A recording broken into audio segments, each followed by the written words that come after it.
Two of the cleanest names in hip-hop have found themselves on the Epstein list, or the Epstein files, and that's Jay-Z and Pusha T. This sent a lot of motion throughout hip-hop, but with a fairly broad consensus. I don't believe this personally at all. But come on, I'm not buying this, y'all. I'm not buying this. If you could believe something like this, I ain't gonna lie, I got some shit I could sell y'all, you feel me? But there are reasons why this story hasn't immediately gone away. A recent song by Ye seems to hint at these allegations from, well, about a year and a half ago, and there's an unreleased Drake song that has sparked its own theories too. On the other side of the coin, there are also theories supporting Pusha T and how this was conveniently released right before the Grammys, which he ended up losing. But before we dive into all this, we need to know exactly what the allegations are that are being made.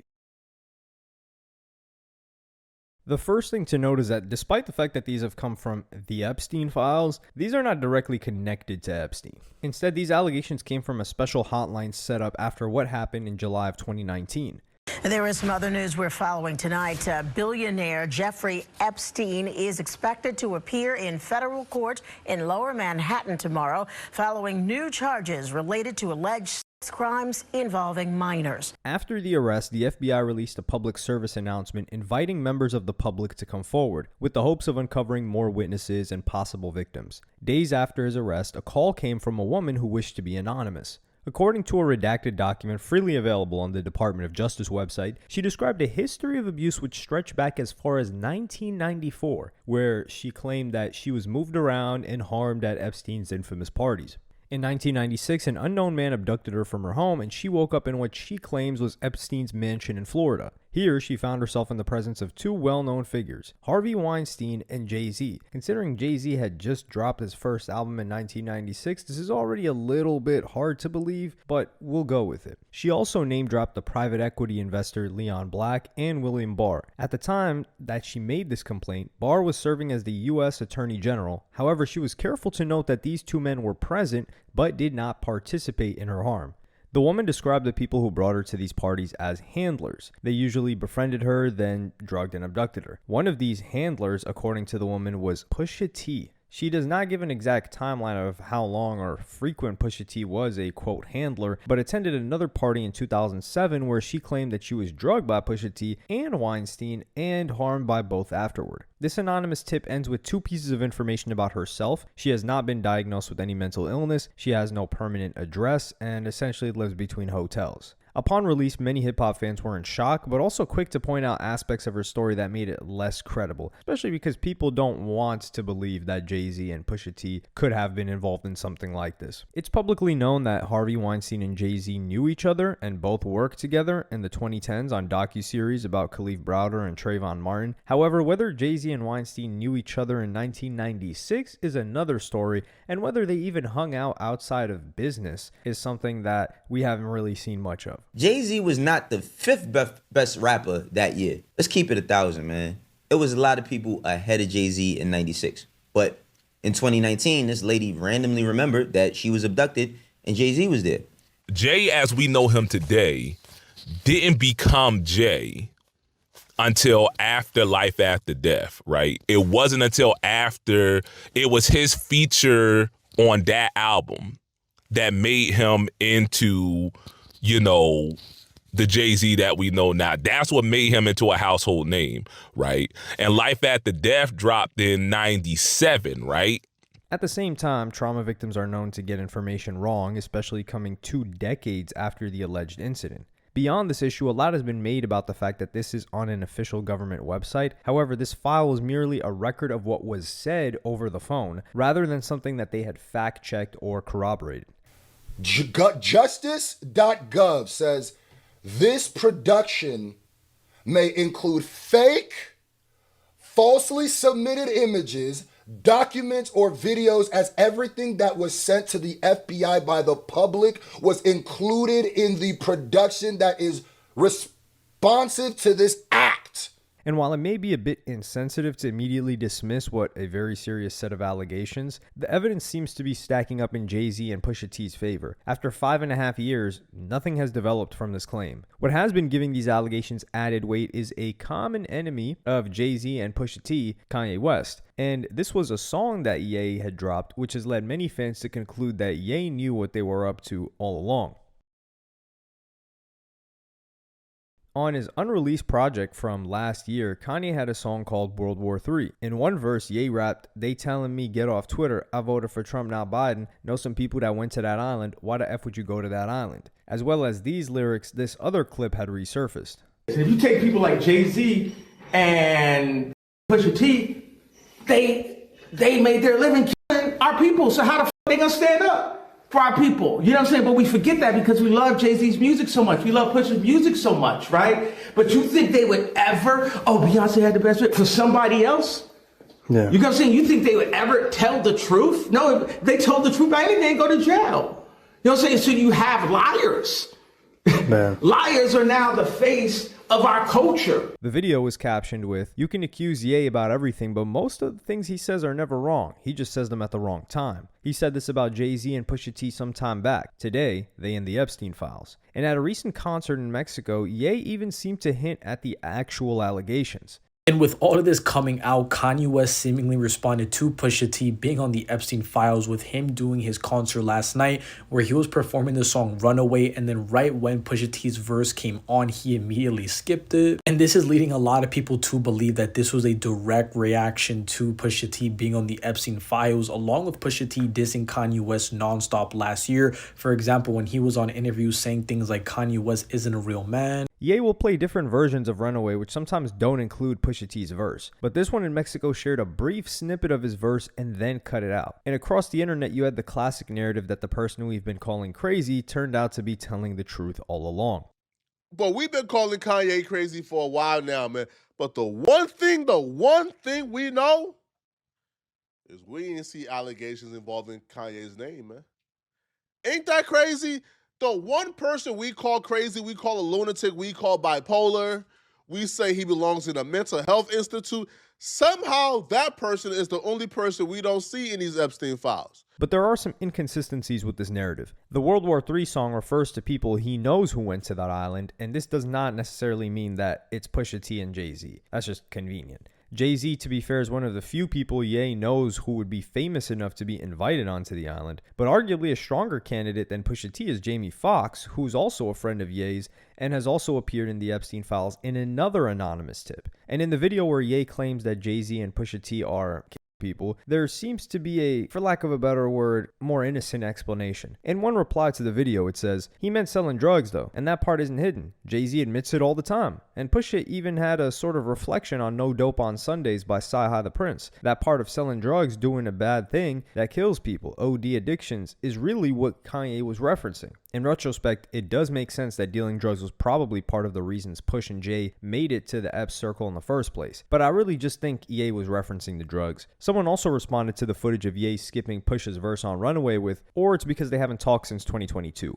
I'd go with that. Followed by, think it was more along the lines Ye cut everyone off who wouldn't defend him, and Push isn't one to be speaking about geopolitics, so Ye cut him off. Not defending what anyone did, but we didn't wait for 2 years for a medium-level coke rapper to be in this list. LMAO. But these allegations can be tailored to whatever your bias may be. For Ye fans, this was a moment of vindication. For Drake fans, it felt even more so. According to some Drake fans, Drake also knew about this and was ready to tell the world about it in the summer of 2018. That year, Pusha famously released a diss track, The Story of Adidon, which revealed that Drake was, quote, hiding a child. Drake responded to this track, but curiously decided not to release it. When I was making the record, in response, which was a real record, I know people think it's like some myth, it was like on this Vinyls beat, and I just found myself saying things that like one seemed really out of character just because I was like deeply invested in the situation and getting very angry, and saying things that I don't know if in 2 years I'd want to hear myself say. Jay Prince, who convinced Drake to end the beef, told Sway in the Morning that his diss track would be career-ending for Pusha. I saw this going in a place that I feel would have ended his career if Drake would have put out the song that he had on him, and definitely would have hurt families and You know what I mean? And we not in it for that. You know what I mean? That's not Drake's character. I ain't, we not in business to tear our fellow man down, to that extent. One tweet with 7,000 likes read, "I wonder if Pusha T being in the Epstein files was the topic of Drake's career-ending diss track he held back. Bro knew." But beyond this theory, Drake fans currently feel a sense of vindication not only against Pusha T, but Jay-Z. In 2024, Drake had his iconic beef with Kendrick where Drake was accused of being a PDF in the song Not Like Us. The following year at the Super Bowl, on the biggest stage in the world, Roc Nation and Jay-Z allowed and pushed for Kendrick to perform the song. So now, Pusha T and Jay-Z now have their own unverified allegations. So really, this puts Jay-Z and Pusha T and Drake all in the same basket. Disgusting, depraved allegations that are unproven, and we can just keep throwing that in your face, just like we did Not Like Us. If you can make and drag somebody through the mud for being a with no actual proof, with no actual substantial proof, we might need Not Like Us Part 2 for Jay-Z. The interesting thing going forward is whether Drake will respond or allude to this. But according to some of his fans, he already has. As you can see right here, this is what Drake ended up posting to his Instagram page, which was him throwing up the 6 God hand symbol with then the caption saying more time with family and friends. Now, the reason why this is a massive diss to Jay-Z and Pusha T is because those are lyrics from his song Two Birds and One Stone back in 2016, where he was dissing 2 people on this track, with one of them being Pusha T. Let's go. What he has from my entire situation, Drake seemingly made fun of the entire situation with Pusha T and Jay-Z being exposed to be in the Epstein files. Are you guys rocking with Drake for this, or do you guys think that he's corny? And if you guys do like Drake, make sure you guys follow, subscribe, like, and comment for more updates like this. But Drake fans arguably don't even need to speculate about what was in the diss track and whether he responded on Instagram. In fact, the idea that he knew all along could arguably be a bad thing. One Drake fan on Reddit argued, if Drake knew that Pusha T was a rapist and didn't say anything, that would be a horrible look. No way this was it. And of course, the phrase more time with family and friends is an extremely popular Instagram caption. But even more importantly, Two Birds, One Stone is a diss towards Pusha T and Kid Cudi, not to Jay-Z. Another serious question to ask is, why is this information about Jay-Z and Pusha T coming out now? In fact, there are other theories in support of Pusha T and Jay, and the rather convenient timing of the release of these documents. Merely days before the release of these documents are the Grammys. Do we love the Grammys or we hate the Grammys? Do we love the Grammys or we hate the Grammys? As much as we might not agree with what's going on, we want to see the Clips win. But the headline is just a distraction. I don't take none of it serious. It's interesting to me that I believe the Grammys are this weekend, right? It's interesting to me that these allegations come to light 2 days prior to what is arguably, because the more and more I think about it, the more I feel like Let God Sort Them Out is the favorite. I feel like Let God Sort Them Out has the outside chance to win Album of the Year, let alone Rap Album of the Year.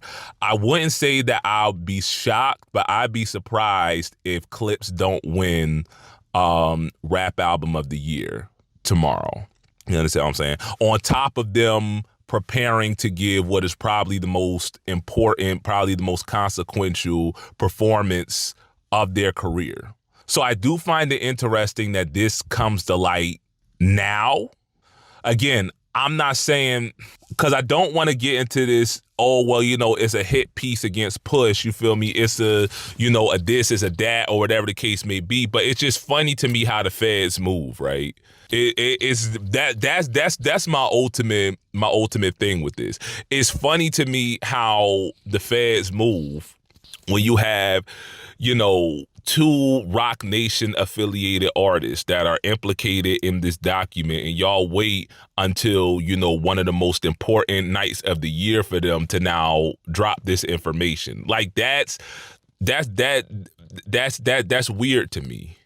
Both of these YouTubers argued that this story was used against Pusha T as a distraction. But Pusha T is also moving in a certain way that would encourage the US government to try to damage his reputation. Just days before the release of these documents, the US Immigration and Customs Enforcement, also known as ICE, were gaining a lot of negative attention. On the national stage now, just over 2 weeks after the fatal shooting of Renee Good, another person has been shot and killed by an ICE agent in Minneapolis.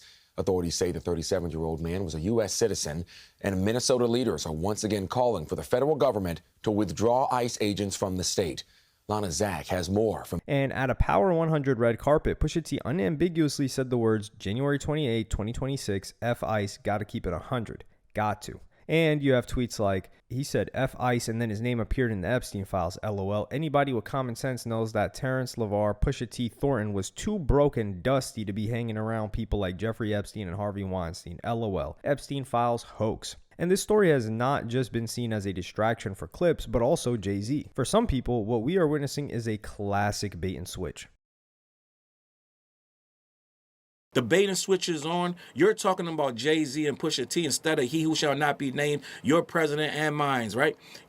Somehow, some way, that's being swept under the rug, at least by the urban community, the hip hop community, the black community, for lack of a better word. A lot of people are doing way more talking about this than the guy who they should be talking about, who's named in that thing hundreds of times. But you got one document on Jay-Z, and that's all you people want to talk about. And you also have this tweet from Screwface Gene, which reads, y'all don't find it weird that this came back to black rappers? There are people who are open friends with Epstein, verified calls, emails, and videos. We've seen cover-ups and live-in victims name people, yet they found a way to move the convo away from them and talk about the black people. So this Jay-Z story has supposedly been released to deflect from the other files concerning more important figures like Trump, Elon, and Bill Gates, but it just seems like in the circles of hip-hop, which is likely what most of his feed is as well as mine, it's more going to focus on the rappers and people attached to hip-hop than an Elon, a Bill Gates, and a Trump, who people have been speculating about them for years being on there. What's also particularly interesting is that Jay and Pusha aren't the only rappers in the files. I find it funny how the conversation becomes about the black rappers. And notice I said black rappers, because Eminem was named in this too. And I'm saying the same thing I'm saying for all of them for Eminem. I'm not saying Eminem is 100% did it. I'm saying the same thing I'm saying for Eminem. But I find it ironic that when you go look at these conversations online, tell me how many times Eminem's name gets brought up. And a lot of these comments are coming from anti-government, anti-Trump stance. But even a Trump voter like Academics has given his own theory on why Trump benefits from the story being out there. Trump is going to actually have some redemption here. Because if some of these rumors are so outlandish that people don't believe it, people might say, in terms of saying to Trump, I see why you said there was nothing credible there. So I know we've wanted these files. Trump at one point said there's nothing there. Well, there's a bunch of allegations still there. It's going to be up on each of us. Do you believe the allegations? And if you do, Jay-Z's a fucking creep. If you believe him. If you don't, this is unnecessary lies by maybe a demented person that is sullying his name. We've obviously been here before when a false story involving Jay was immediately debunked, and I think the fact that he attacked the last accuser with such vigor and her lawyer made people believe and give more benefit of the doubt to Jay-Z whenever a story that is uncorroborated from a source that we don't even know comes up in the future. At the same time, you could also run the risk of dismissing what could be a serious allegation, but from somebody that we don't know if they're still alive, and they're talking about 1996. It's one of those cases where from everyone's standpoint, you hope it never happened.